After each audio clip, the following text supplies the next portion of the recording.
Chapter 5, Short Shrift. "Done what you looked," angrily shouted one of the salesmen. He meant to say, "Look what you've done," but the words had gotten so hopelessly mixed up that no one could make any sense of it at all. "To go into what we are," complained another, as everyone set about straightening things up as well as they could. For several minutes, no one spoke an understandable sentence, which added greatly to the confusion. As soon as possible, however, the stalls were righted, and the words were swept into one large pile for sorting. The spelling bee, who was quite upset by the whole affair, had flown off in a huff, and just as Milo got to his feet, the entire police force of Dictionopolis appeared, loudly blowing his whistle. "Now, who'll get to the bottom of this?" he heard someone say. "Here comes Officer Shrift." Striding across the square was the shortest policeman Milo had ever seen. He was scarcely 2 feet tall and almost twice as wide, and he wore a blue uniform with white belt and gloves, a peak cap and a very fierce expression. He continued blowing the whistle until his face was beet red, stopping only long enough to shout, "You're guilty, you're guilty," at everyone he passed. "I've never seen anyone so guilty," he said as he reached Milo. Then, turning towards Tock, he was still ringing loudly, he said, "Turn off that dog. It's disrespectful to sound your alarm in the presence of a policeman." He made a careful note of that in his black book and strode up and down, his hands clasped behind his back, surveying the wreckage in the marketplace. Very pretty," he scowled. "Who's responsible for all of this? Speak, or I'll arrest the lot of ya." There was a long silence. Since hardly anybody had actually seen what had happened, no one spoke. "You," said the policeman, pointing an accusing finger at the humbug, who was brushing himself off and straightening his hat. "You look suspicious to me." The startled humbug dropped his cane and nervously replied, "Let me assure you, sir, on my honour as a gentleman, that I was merely an innocent bystander, minding my own business, enjoying the stimulating sights and sounds of the world of commerce, when this young lad—" "Ha!" interrupted Officer Shrift, making another note in his little book. "Just as I thought. Boys are the cause of everything." "Pardon me?" insisted the humbug. "But I in no way meant to imply that—" "Silence!" thundered the policeman, pulling himself up to full height and glaring menacingly at the terrified bug. "And now," he continued, speaking to Milo, "where were you on the night of July the 27th? What does that have to do with it?" asked Milo. "It's my birthday, that's what," said the policeman as he entered. Forgot my birthday in his little book. Boys will always forget other people's birthdays. "You have committed the following crimes," he continued. "Having a dog with an unauthorized alarm, sowing confusion, upsetting the apple cart, wreaking havoc, and mincing words. Now, see here," growled Tock angrily. "And illegal barking," he added, frowning at the watchdog. "It's against the law to bark without using the barking meter. Are you ready to be sentenced?" "Only a judge can sentence you," said Milo, who remembered reading that in one of his school books. Good point," replied the policeman, taking off his cap and putting on a long black robe. "I'm also the judge. Now, would you like a long or short sentence?" "A short one, if you please," said Milo. "Good," said the judge, rapping his gavel 3 times. "I always have trouble remembering the long ones. How about that's the shortest I know."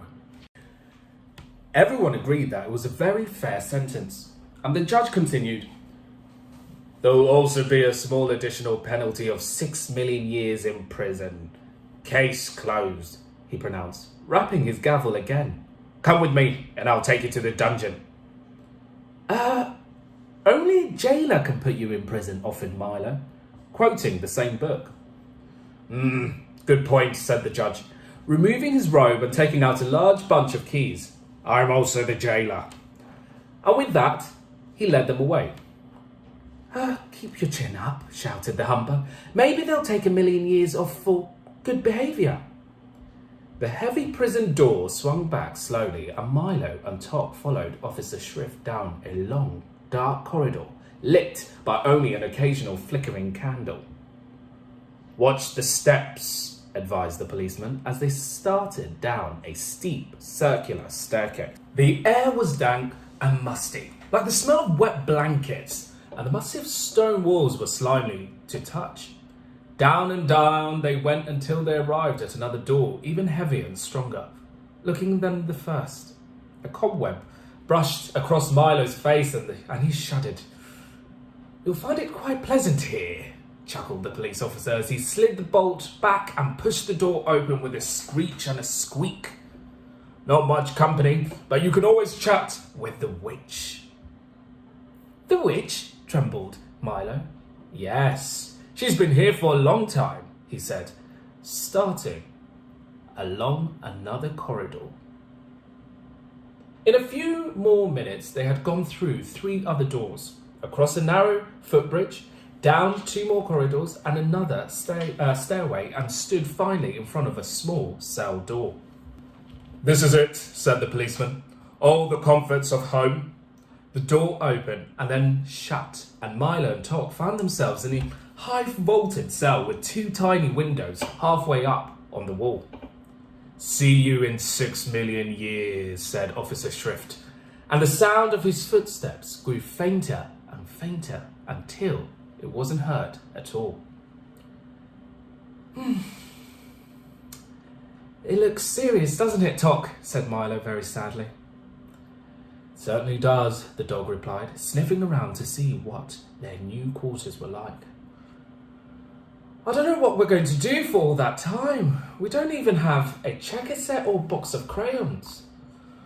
Oh, don't worry, growled Tok, raising one paw assuringly. Something will turn up. Here, wind me. Will you see? I'm beginning to run down. You know something, Tok, he said as he wound up the dog. You can get in a lot of trouble mixing up words or just not knowing how to spell them.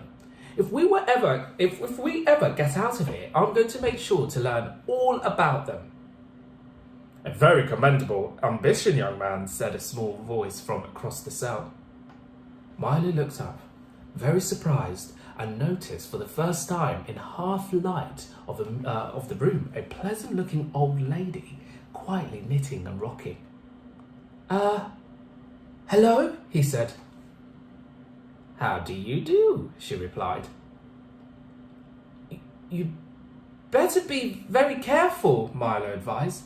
I understand there's a witch somewhere in here. I am she, the old lady answered casually, and pulled her shawl a little closer around her shoulders. Milo jumped back in fright and quickly grabbed Tok to make sure that his alarm didn't go off, for he knew how much witches hate loud noises. Don't be afraid, she laughed. I'm not a witch. I am a witch. Oh, said Milo, because he couldn't think of anything else to say.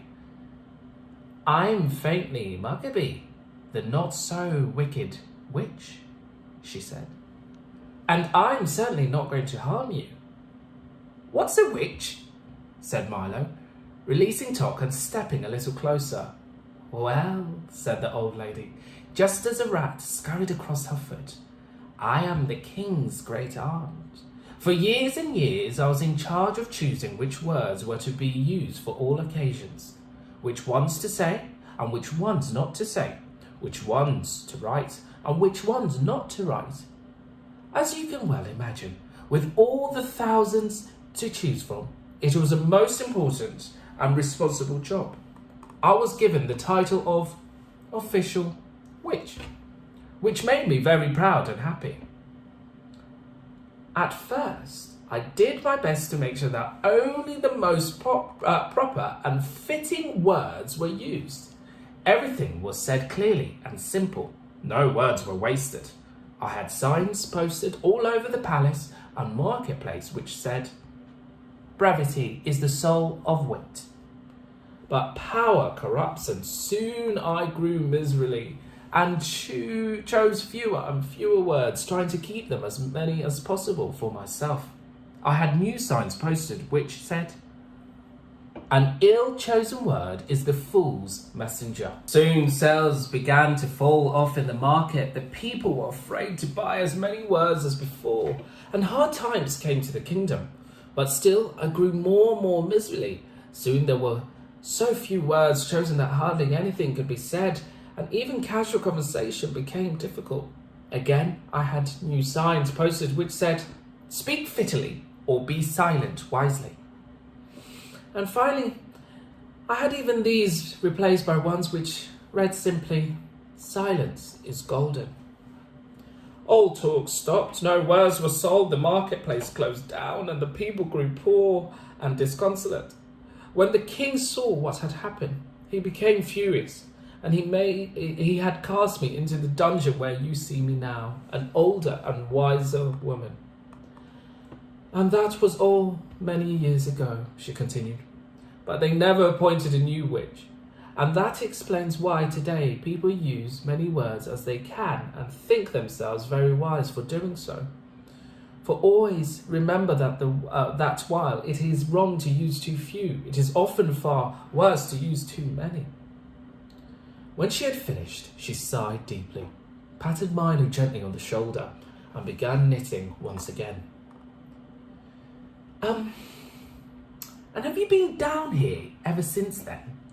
asked Milo sympathetically. "Yes," she said sadly. "Most people have forgotten me entirely or remember me wrongly as a witch, not a witch. But it matters not, she went on unhappily, "for they are equally frightened of both." I don't think you're frightening," said Milo, and Tot wagged his tail in agreement. "I thank you very much," said faintly Markaby. "You may call me Aunt Faintly. Here, have a punctuation mark." And she held out a box of sugar-coated question marks, periods, commas, and exclamation points. "That's all I get to eat now." "Well, when I get out of here, I'm going to help you," Milo declared forcefully. "That's very nice of you," she replied. "But the only thing that can help me is the return of rhyme and reason." "The return of what?" asked Milo. Rhyme and reason," she repeated. "But that's another long story, and you may not want to hear it." "Oh, we would very much like to hear it," barked Tot. "We really would," agreed Milo. And as the witch rocked slowly back and forth, she told them this story.